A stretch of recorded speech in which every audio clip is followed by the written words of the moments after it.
right? So I think, and then shortly after that, they fired. So there was 1 year he couldn't. There was an insurance issue that he couldn't, and then he didn't return to the program.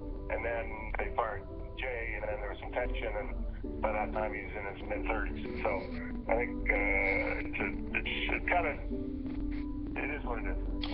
Where do you, Michael Grange joins us, Steve Nash retired. When's the news conference? Is it tomorrow?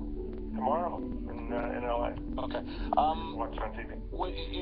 And we know he's going to be a Hall of Famer, but when you think about Steve Nash, and you've done, obviously written a book about him, and you know a lot about the guy, and when you think about where Steve Nash fits into Canada basketball and what he's done for basketball, do you think he's had a more significant influence, or the Raptors? Where's his influence in Canada basketball? Do we see Andrew Wiggins? Do we see Bennett going #1 as well? I think if you were to pick one, I think the Raptors as a whole have probably had a greater influence and the first looking people who played for the Raptors, and Steve Nash as one person. But I think what he's contributed is when you're Corey Joseph, when you're Kevin Pangos or whoever it might be,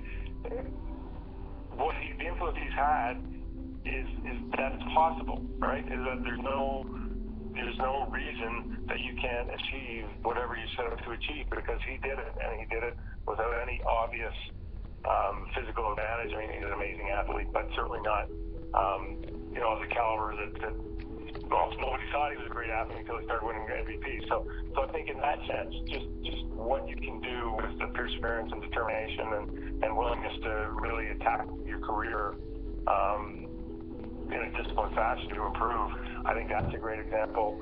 And that you can really reach heights that no one ever would have expected for yourself.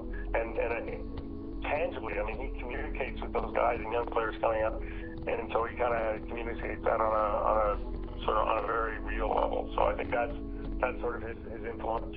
And I think, but in another way, he's changed the way the world looks at Canadian basketball. In some ways, that's even more significant, right? Is the fact that he was able to put together his career with no precedent whatsoever, basically, was a big factor in Canadians being taken seriously as he was going to ever greater heights. So I think in some ways, it's not so much his impact within our country is significant, but in some ways, his impact, the way other people looked at our country and Canada basketball was just as important.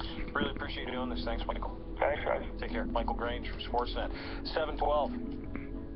Should have played for Canada more. You're never going to let that go, but that's fine. Yeah.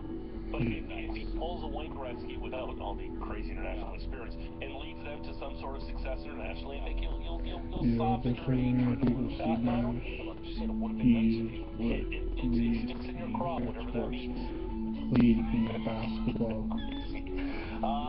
Brian Colangelo will talk a little bit more about Steve Nash and his influence.